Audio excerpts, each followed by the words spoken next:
क्या आपकी सोनोग्राफी में भी ब्रीच प्रेजेंटेशन लिखा हुआ है या डॉक्टर ने आपको बताया है शुरुआती एक या दो सोनोग्राफी में पता लगा है कि आपका बच्चा उल्टा है? तो हेलो दोस्तों, स्वागत है आपका आपके अपने YouTube channel Fito health with Agarwal में। यदि आप चैनल पर नए हैं प्लीज चैनल को सब्सक्राइब कीजिएगा और वीडियो को पूरा देखिएगा। आज की वीडियो में हम बात करेंगे ब्रीच प्रेजेंटेशन मीन्स उल्टा बच्चा उल्टा है उसके बारे में।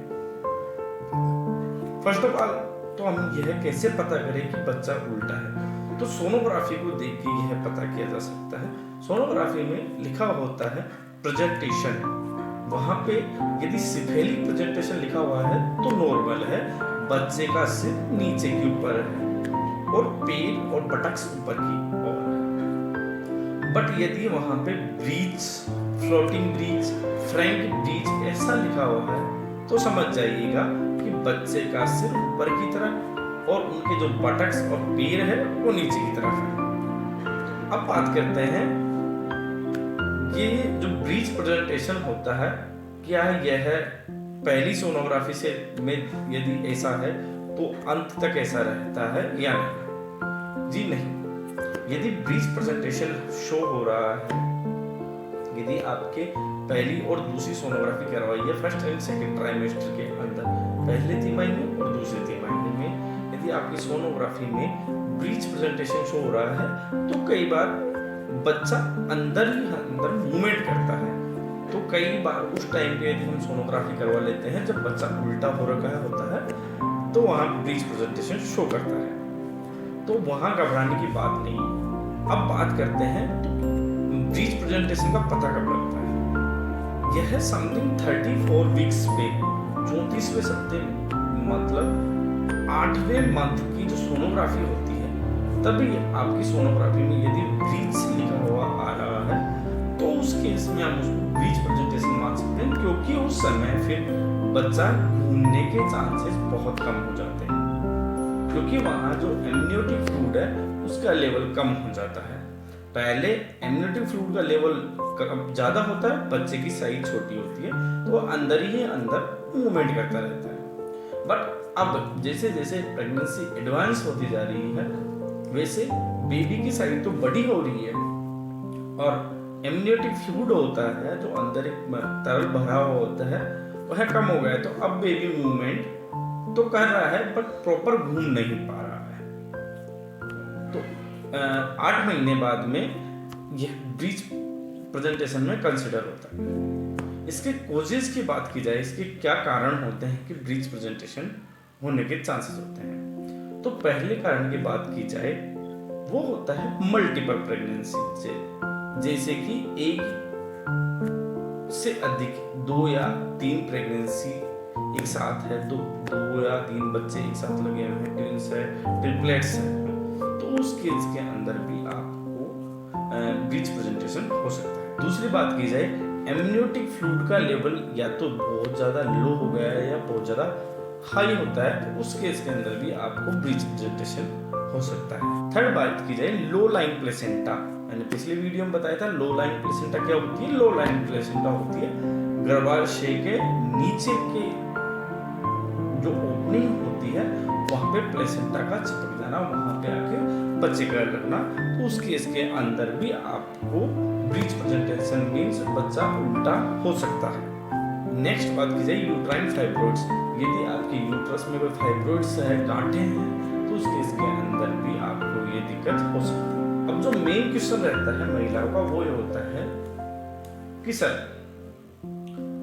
यदि ब्रीच प्रेजेंटेशन है, बच्चा उल्टा भी है, उसका पता लगा है 34वें वीक के समथिंग, तो क्या हम उसे ठीक कर सकते हैं? तो उसको कई केसेस के अंदर एक्सटर्नल सिफेलिक वर्जन में कन्वर्ट किया जा सकता है।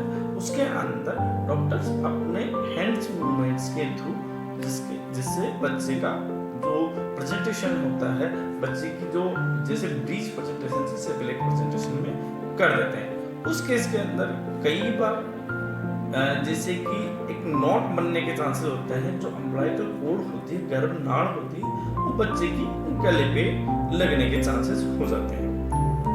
वह उस केस में नहीं किया जा सकता है यदि माँ का ब्लड प्रेशर हाई है, एक्लेम्सिया, प्री एक्लेम्सिया सकता है, तो एक्सटर्नल मूवमेंट करवाया जाता है बच्चे का। यदि लो लाइन प्लेसेंटा है, प्लेसेंटा यदि नीचे की तरफ चिपका हुआ है, उस केस के अंदर भी यह नहीं करवाया जा सकता है, क्योंकि यदि कुछ मूवमेंट्स करवा रहे हैं तो वहां पे ब्लीडिंग होने के चांसेस हो जाते हैं। और यदि ट्विंस बेबी है, 2 या 2 से अधिक बच्चे हैं, तो भी यह नहीं हो सकता है यह प्रोसेस। ओनली नॉर्मल कंडीशन में यदि ब्रीच पोजीशन है तो उसको सिफेलिक में कन्वर्ट किया जा सकता है, नॉर्मल में किया जा सकता है। अब बात आती है क्या खुद से ब्रीच प्रेजेंटेशन होता है उसको सही किया जा सकता है। जी हाँ, इसके लिए कुछ एक्सरसाइजेज होती है वो एडवाइस की जाती है।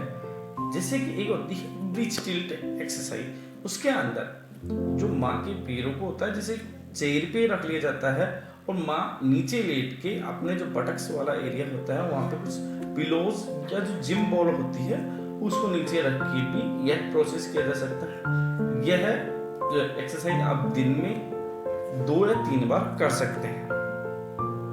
इससे भी काफी चांसेस होते हैं बच्चे के घूमने के। कई केसेस में ऐसा होता है, ये है हम प्रिस्क्राइब भी करते हैं कि आप म्यूजिक थेरेपी दें। मीन्स हमको पता है बच्चा 4 या 5 महीने बाद में सुनने लग जाता है, तो आपकी जो भी एक्टिविटीज है, आप जो कुछ बोलते करते हैं, ये सब सुनने लग जाता है। तो आप यहाँ पेल्विक रीजन पे कुछ म्यूजिक चलाएंगे तो उससे बच्चा जैसे ऊपर की तरफ उसका सिर है तो वो है अंदर ही अंदर घूमने की कोशिश करेगा, तो उससे भी आपको काफी चांसेस होते हैं कि बच्चे का ब्रीच से सिफेलिक में कन्वर्ट हो। एक होती है नी टू चेस्ट एक्सरसाइज। इस एक्सरसाइज की वजह से भी बच्चे के चांसेस होते हैं घूमने के। और मेन बात, आपको प्रॉपर पोस्चर मेंटेन करना होता है। जैसे कि आपके जो शोल्डर्स है उनके अंदर बिटवीन जितना गैप है उतना आपको पैरों के बीच में उतना गैप मेंटेन करके रखना होता है। आपके पेट को आप जितना नॉर्मल शेप में रखें और जो लूज क्लोथिंग है वो पहननी होती है, उससे भी आपको काफ़ी बेनिफिट हो सकते हैं। चांसेस हो सकते हैं कि आपका बच्चा घूम जाए। यदि आप टाइट क्लोथिंग रखेंगे तो उसमें आपका बच्चा घूम नहीं सकता। नेक्स्ट बात की जाए, यदि ब्रीच प्रेजेंटेशन तो हो गया है सर, तो क्या इसकी नॉर्मल डिलीवरी कंडक्ट हो सकती है? तो उस केस के अंदर क्या होता है, यदि उसकी नॉर्मल डिलीवरी करवाते हैं तो पहले बच्चे के जैसे बटक्स पैरा आते हैं, उसके बाद में क्या होती है जो अम्बिलिकल कॉर्ड है वो कंप्रेस हो जाती है, जो गर्भनाल होती है वो दब जाती है, चिपक जाती है। उस केस के अंदर बच्चे के अटकने के चांसेस हो जाते हैं और ये काफी ज्यादा केसेस में देखे जाते हैं। तो फिर बाद में यदि बच्चा अटक गया है तो फिर बच्चे को ऑक्सीजन और न्यूट्रिएंट्स, ब्लड आदि की सप्लाई बंद हो जाती है और बच्चा मेंटली रिटार्डेड हो सकता है या डेथ भी हो सकती है। बच्चे में कुछ भी कॉम्प्लिकेशंस आ सकते हैं। तो हम इस चीज को अवॉइड करवाते हैं, बिल्कुल अवॉइड करवाया जाता है। इन चीज को अवॉइड करवा के इसके लिए सिजेरियन ही प्रिस्क्राइब करना होता है, क्योंकि डॉक्टर्स भी रिस्क नहीं लेना चाहते हैं। क्या पता बच्चा अटक जाए तो आपके बेबी में और आप में कुछ कॉम्प्लिकेशंस आ जाएंगे, तो इसके लिए रिस्क नहीं ली जाती है, सिजेरियन डिलीवरी ही कंडक्ट होती है। तो दोस्तों, कैसा लगा आपको ये वीडियो? प्लीज कमेंट बॉक्स में कमेंट करके बताइए। और यदि आपको कोई भी कंसल्टेशन की ज़रूरत है तो प्लीज़ हमारे व्हाट्सएप नंबर पे आप मैसेज कर सकते हैं, और आपको कोई भी क्वेरी है तो आप जान सकते हैं। धन्यवाद दोस्तों, मिलते हैं एक साथ अगले वीडियो में। तब तक के लिए स्वस्थ रहे, मस्त रहे।